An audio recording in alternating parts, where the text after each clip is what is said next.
What is YouTube? Now, asking the question what is YouTube feels more like a very silly question. But if you know you want to go deeply into the four walls of YouTube, you actually really need to know what YouTube is. People are giving their own ideal answers of what YouTube is. But yes, I would say for me, or the way you should take it is YouTube is a marketplace. Welcome back to my channel. Don't forget to subscribe my channel. And please don't skip my video and watch till the end. And yes, why did I say YouTube is a marketplace? There are a lot of things you would see on the YouTube app, and there are a lot of things that goes round and goes down in the YouTube app. Now you'll be like, if YouTube is a market, what is actually being sold in the YouTube app? Now on the YouTube space, there are just two things that are being sold, which is entertainment and education.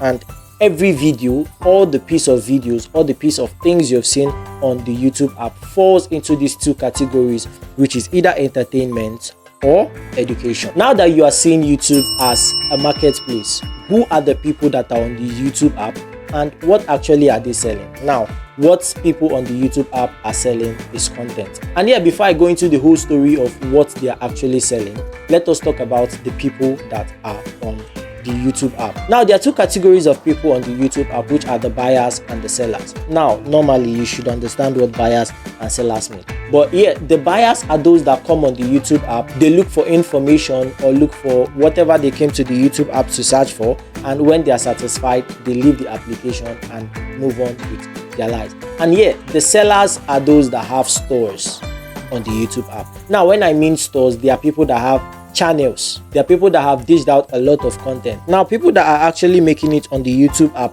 are the people that maybe they have come on the YouTube app, they have studied the algorithm, they know the in and out of the market, and yeah, they just come in, they pump up some kind of content, they pop up some type of things on the YouTube app, and yes, they push on and they start earning money, they start earning cash on it. And yes, this all lies down to what you're giving out. This all lies down to your niche. Now, people will say having a niche is the main thing or is the ideal thing about YouTube. And yes, I actually agree 100% with you knowing a niche, staying down on a niche, because yes, it would really allow you to connect with your subscribers or connect with your community, or yeah, connect with your consumers or your customers, make them know that yeah, whenever they are coming on the YouTube app, they know the exact place to come to. And yeah, knowing the exact place to come to is where you say yes, you have a particular niche. Now, niching down is actually very hard, because lots of people are coming on the YouTube application and yes, they don't have any idea of what they are coming to do, or some people actually have an idea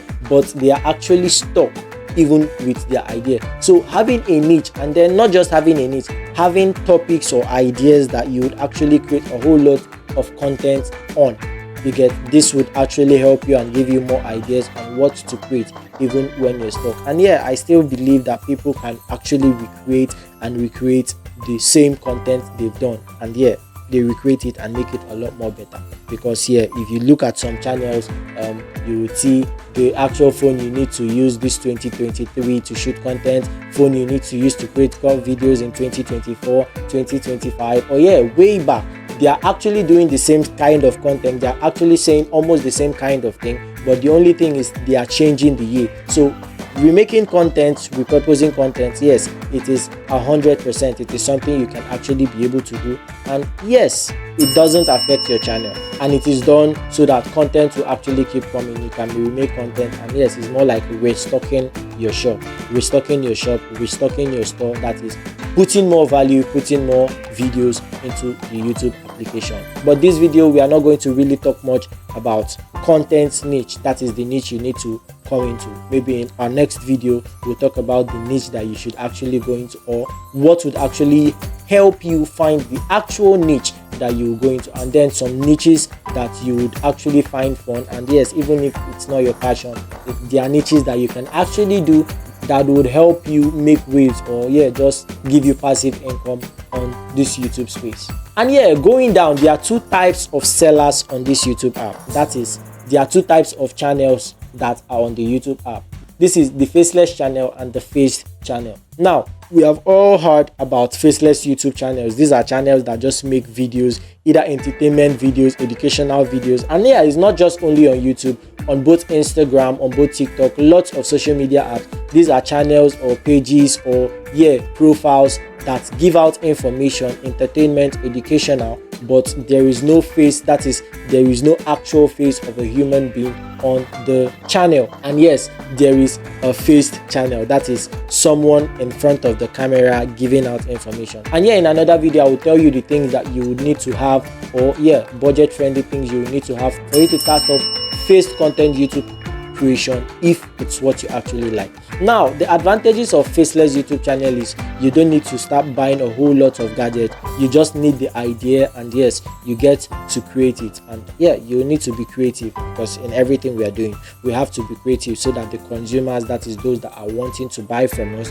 those that are watching our videos, they'll actually be pleased with what we actually give out. Now, I will say the faceless YouTube channels are more of an advantage, or will I say more of an advantage? Maybe yes or maybe no. But the thing here is, if you don't want to actually show your face in any of your videos, you can just do a faceless YouTube channel. You create the style of content you want to create, give out the information, and you're done. You don't need to buy all the whole load of gadgets to come on, buy the lights, buy the tripod, buy whatever, buy a fancy microphone. You just sit down, have the idea, write it down, create the video and post it. And yes, also for the face YouTube channel, the thing there is, if you have your face in front of the camera, people would believe you the most because you're the face of your brand. They would have this one-on-one connection with you. Not that they will not have the connection with the faceless brand, but it is more like you actually know the person giving the information. When next you want to look for him, once you see his face, he would be actually very recognized. And if you have not hit the subscribe button, do hit the subscribe button if you're enjoying this class, and turn on the notification bell so that when I drop a video, you'll be notified. Now, heading on. Now, knowing a little bit that YouTube is a marketplace, and either choosing whether to be a buyer or a seller, but I would say I'm talking more to the sellers, those that want to give out information. There are just 3 things you would actually need. Now, the first on the list is having the niche. Now, this having niche is actually knowing what you want to sell, what you want to give out to your consumers, what you want to give out to your subscribers. I know it's actually hard getting to hit down or sit down on one niche, but with hope, make all of us gotta find out, that is, let all of us come together and know what we want to do. Then when you have sat down with the niche, you can now get a video ideas, that is topic ideas, the ideas on the topics you want to talk about. And then you know whether you want to do long form videos or short form videos. All this lies down within your topic ideas. Now, I think you should have at least 10 video ideas. You should shoot them and have them back. You can post them all at once, or depending on how you want to do your posting, it's up to you. You can set your routine all by yourself. And then you need to have a little touch of creativity to keep your subscribers or your buyers glued to you. If there are more things you think you need to have to start up a YouTube page or a YouTube channel, please do drop it on the comment section. Maybe I would likely also learn.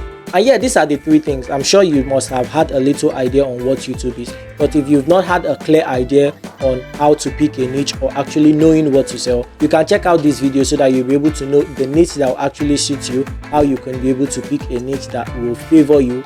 And yes, that should be it. Do well to subscribe to the channel so that you will be notified whenever I drop a video. Turn on the notification bell, and do well to leave a like if this video was helpful. I'll see you in my next video. Peace.